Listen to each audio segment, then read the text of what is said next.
Civil engineering. Civil. So you are engineer? Electronic. Electronic. Electronic? Industrial.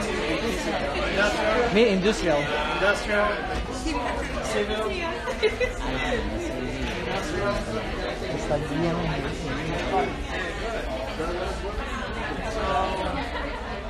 There's a lot of things to talk about validation.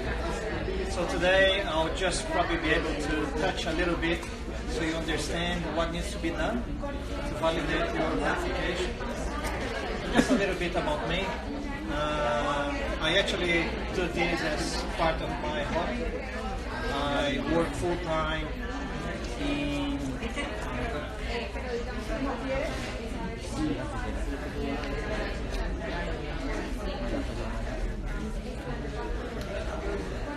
Thank you. I work full-time in the Department of Transport Main Roads. So I'm taking some time off today to come here, and I work between 6 p.m. and 3 a.m. in the morning preparing material. And I started this last year to help engineers to validate the qualification, because when I did back in 2005, it was very difficult. It took me a lot of time, a lot of effort to do everything. So I put together this material. I created a website to share what I know with whoever wants to validate their qualification. Just a little bit about me. You're primarily from Colombia, yes? Yeah, Colombia. Colombia, Chile, Mexico, Argentina, España. Colombia, Spain. So probably, especially in Colombia, Venezuela, once you graduate, you've got to do a lot of training, so you are different, and then you get a job. And that's what I did back in Brazil. I graduated civil engineering, and then I did a lot of studies. I did MBA, I did graduate diplomas, graduate certificates. I'm trying to start my doctorate here in Australia, I just can't find time. And we migrated, myself and my wife, we came to Australia back in 2005. She wanted to study English. I was fortunate, I studied English in a private school in Brazil. I studied in Japan, so my English was good. My English was already good. So, and I got my qualification recognized back in 2006. I'm also a chartered professional engineer in RPQ here in Queensland. If you're not RPQ, a registered professional engineer of Queensland, you cannot provide professional engineering services if you're not registered. You can actually be prosecuted and pay fines and go to jail and this and that, etc. So I encourage you guys, once you get your validation done, work towards your CPEng and RPQ. And nowadays I manage a commercial business within the department where I have 250 people working, building roads, maintenance, etc. So what's the objective of this validation process? This is the letter from Unimis Australia that you all want. You all want this letter that says that you are validated, and there is a code that you can use for your immigration purposes. And then ultimately, you want to become a CPEng, which is a Chartered Professional Engineer status, that pretty much you can work by yourself, autonomously. And as a bonus for you guys, I wrote an ebook. It's a free ebook. I talk about the 10 challenges that engineers they face when they arrive in Australia. And it's pretty much a summary of the challenges that I got when I arrived in Australia And I thought, oh, it would be nice to share with all the engineers so they know what to expect. And here I talk about the decision process, visa, qualification, validation, recruitment process, workplace health and safety, the difference in local knowledge, homesickness, all of those things that we all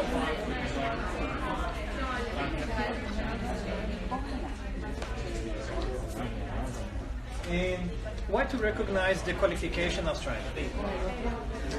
When I came here back in 2005, I came as international student, like most of you.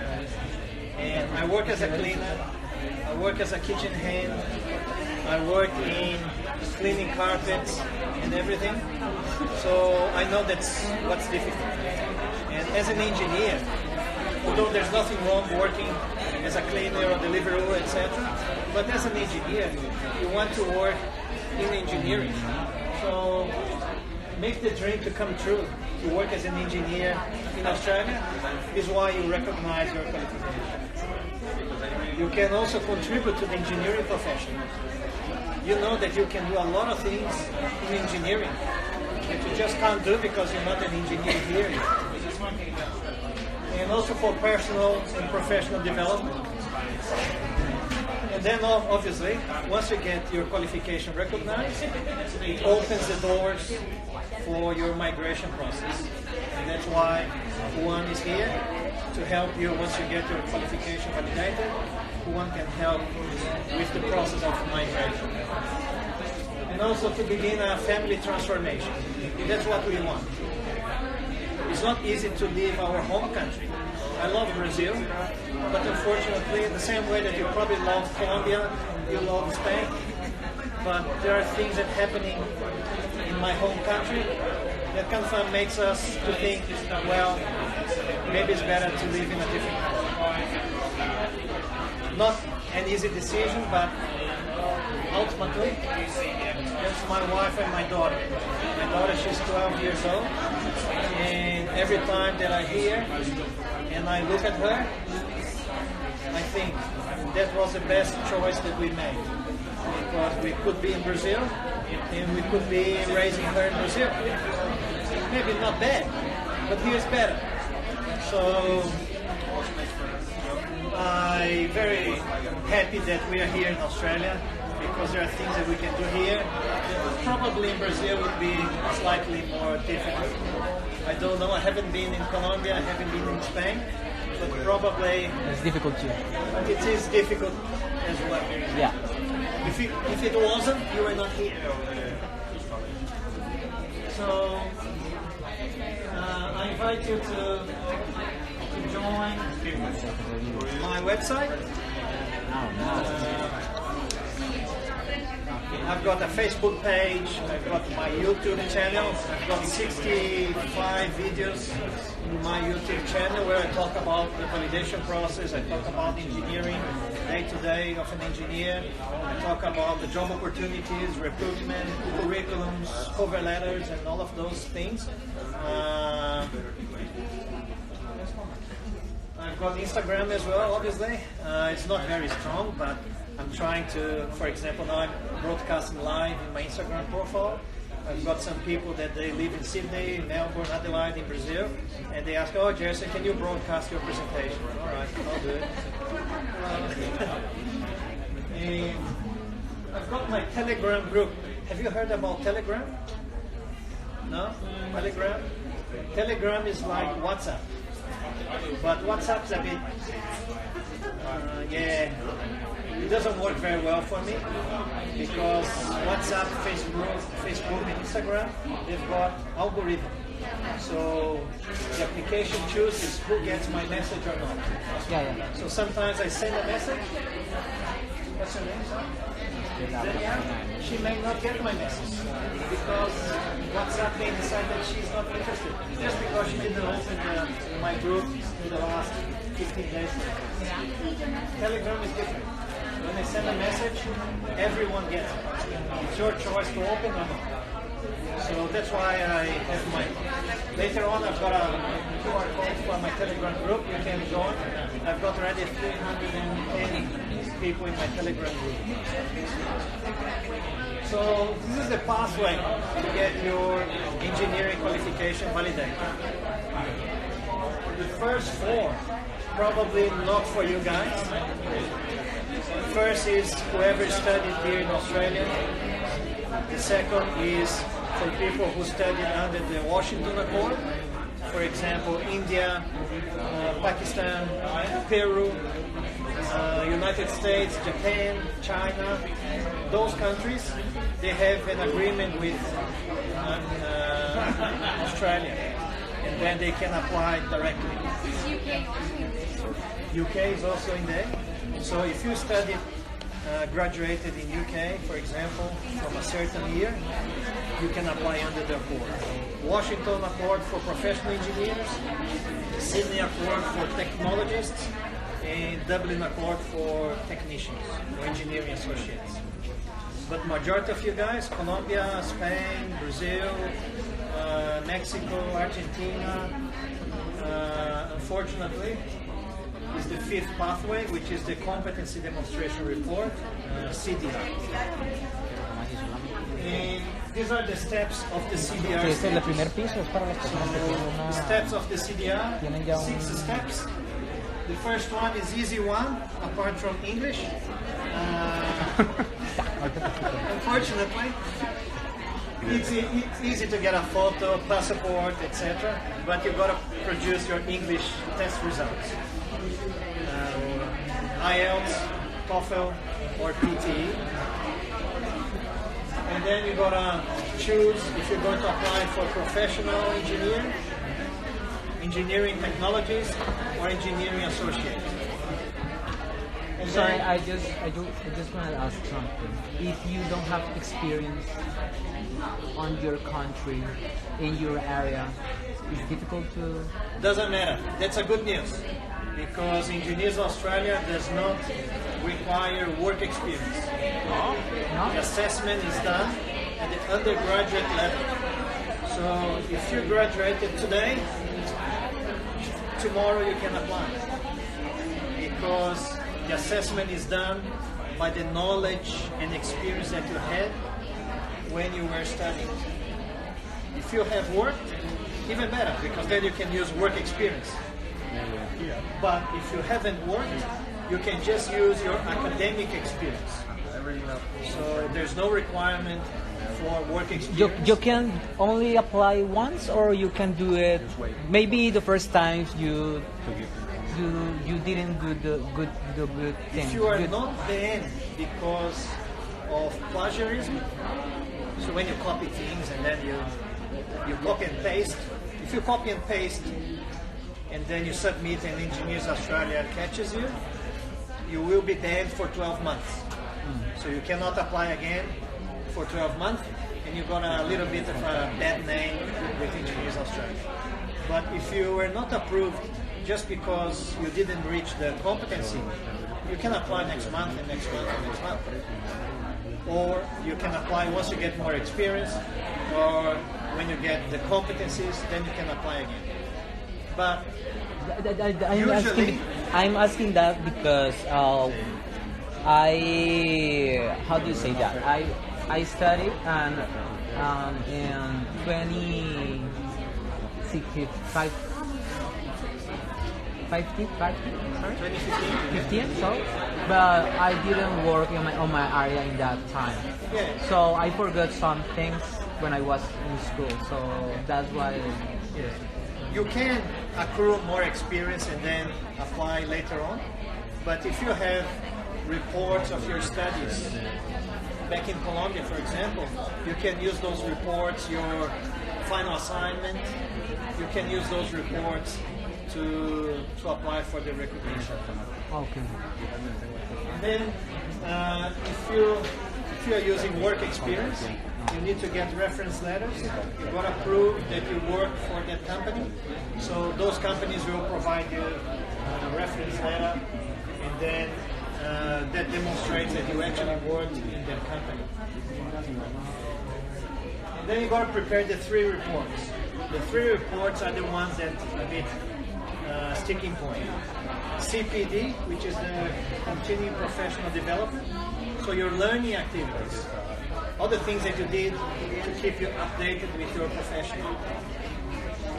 The career episodes, you're gonna write 3 career episodes, which are your experiences, projects that you've delivered, some academic studies that you did, some internship. Some people did internship, so they can use internship as part of the career episodes. And if you worked, you can use your work experience as part of the career episodes as well. Then you got to do your summary statement, which is the 3rd report, which is a bit of a pain in the neck, because it's where you're going to demonstrate that you're actually competent in the 16 competencies. You've got to prove 16 competencies to Engineers Australia. And those competencies will be in your career episodes and in the summary statement. In every paragraph of the career episodes, you're going to number them. And then the summary statement, you address, yeah, I'm competent in this competency because I've done this, etc., etc. And it's in my career episode number 1, paragraph number 15, for example. So just about the English tests. As I said, you've got 3 options today. When I did, it was just the IELTS. But nowadays, you've got 3 options. And there are minimum scores that you've got to have in each band. Listening, reading, writing, and speaking. Hi, Jason. Yeah, but I got 6 overall. I got 6, 6, 7, and 5. Yeah, not used. Average is 6, but because you got a 5, it's got to be 6 minimum in all 4 bands. So what you can do, let's say that you got 5 in reading. What you can do, you can redo the test, and let's say that you got 6 in reading, but you ended up getting 5 in speaking. You can combine the 2. As long as they are the same, the 2 IELTS, you cannot combine IELTS and TOEFL, IELTS and PTE, etc. If you have 2 IELTS, and with the 2 tests within 2 years, you got 6 in all bands, Engineers Australia in their website, they say that they may accept. So you can try and you can lodge the 2 tests. As long as combining the 2, you've got 6 minimum in each of the 4 bands. General? General or academic, doesn't matter. Sorry, but which of them for you is you prefer? Which is easier? Easier, yeah. I don't know, because when I did it, I just did You got IELTS, all of them? And because I studied in Brazil, I worked in multinational companies, etc. When I did my test, I got 8.5 in IELTS, so I didn't have a problem with English. That was luck for me, but I know that's difficult. My wife, she had to, when we applied for permanent visa, she had to get, I think, 4 in IELTS. If not, she had to pay $3,000. She was desperate because she couldn't get 4. So she studied, and she got 5. But if she was trying for engineering, she had to study a little bit. So gotta have 6. That's unfortunate. Some people say that PTE is easier. I don't know. Others say that IELTS is more structured, so they can study better. You probably need to do one to see how you go. So your CPD is your continuing professional development. It's all about your learning. It's a simple document, 1-page document, A4, 1 page, in form of a list, can be in Word, can be in Excel. The booklet says 4 things, 4 columns: title, date, duration, and venue. And any of those events you can use as your CPD. A workshop, a conference, a seminar, on-the-job training if you worked, a presentation that you did, reading magazines, technical magazines, reading the Engineers Australia website. That's what I suggest you guys to do. Go to Engineers Australia website. They have a lot of articles, technical articles about engineering. Create a spreadsheet that talks about title, date, duration, and venue.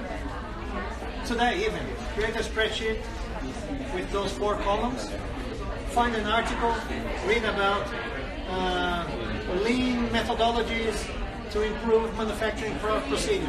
Yeah. Read that and put in your spreadsheet. Today, the 4th of March 2020, I read the lean methodologies to improve manufacturing processes. Engineers Australia website. It took me half an hour. Keep that line as your log, CPD log, because when you're going to apply, you will need a spreadsheet. If you don't keep records of what you did, you will forget. So, simple thing, doesn't need to be every day. Read one article today, read another article in a week. That's it. Your career episodes, as I mentioned before, 3 career episodes. I spoke about that. Just a warning about plagiarism. A lot of people, they ended up copy and pasting, or they ask other people to do. It's a big no-no. Engineers Australia uses a very advanced software to detect plagiarism. They'll catch you. I've got many engineers that talk to me. They are now banned for 12 months. They also advise the Home Affairs Department.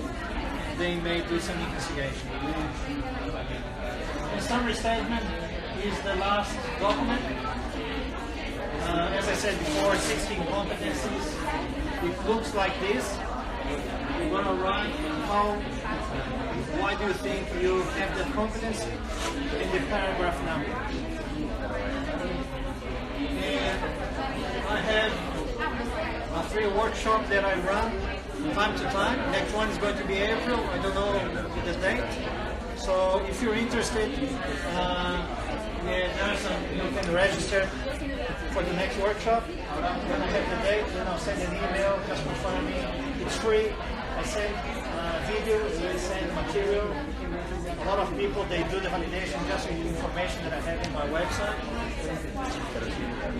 These are the contents of the workshop. It's 11 days of content that I do. So talk to us if you have any questions.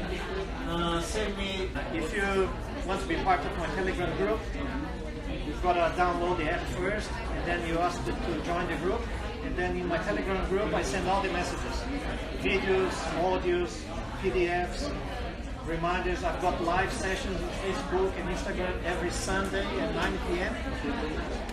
Yesterday I had one, and now Sunday 9 p.m. I've got live sessions. Yesterday I spoke about cover letter, how to write a cover letter. It's not just validation, but to help you guys to get a job. And for Juan's clients, I've got for Juan's clients. Can you get a picture of the last? No, but the last. What you call that? All right. Sorry. Yeah. So I've got an online mentoring program as well to help engineers that want a little bit of a push. For that one there, I have an agreement with Juan client. I give 25% discount when you purchase the mentoring program, and it's not expensive. How much? Some people, they charge $5,000-$6,000 to help you do the validation process. Some people they do. I'm just doing $500. the 5th group now, and my participants, they pay $697 for 60 days of mentoring, 3 classes, 4 hours each, so 12 hours of classes. They've got a VIP group in my Telegram where I give 60 days of mentoring, one-on-one session of 30 minutes. I give them ebooks. I got a lot of bonus as well. So, because it's a group thing, so I can share the cost. I'm not there to make money. I spend just to edit a video. I took 12 hours. hay que tener experiencia laboral para certificarse como ingeniero en Australia. And unfortunately, of course, I cannot do everything for free. But I don't know when the next event is going to be. No hay nada más. No, se puede aplicar. Solamente tienes que hacer. Hay como unos pasos y tienes que hacer unas presentaciones y una carta de presentación. Si tienes experiencia laboral, pues. She applied in December. She was approved in January. No, el primer paso es aplicar para tener Any questions are going to be la here for homologación another aquí en 20 minutes. Australia. If you have any questions, Cuando vos you tenés can homologación, have a chat te with vas me. y miras la parte del inglés. Si vos tenés inglés, ya tenés un avance largo para la residencia permanente, para presentarte para la residencia permanente. And we'll stay in touch. Thank you.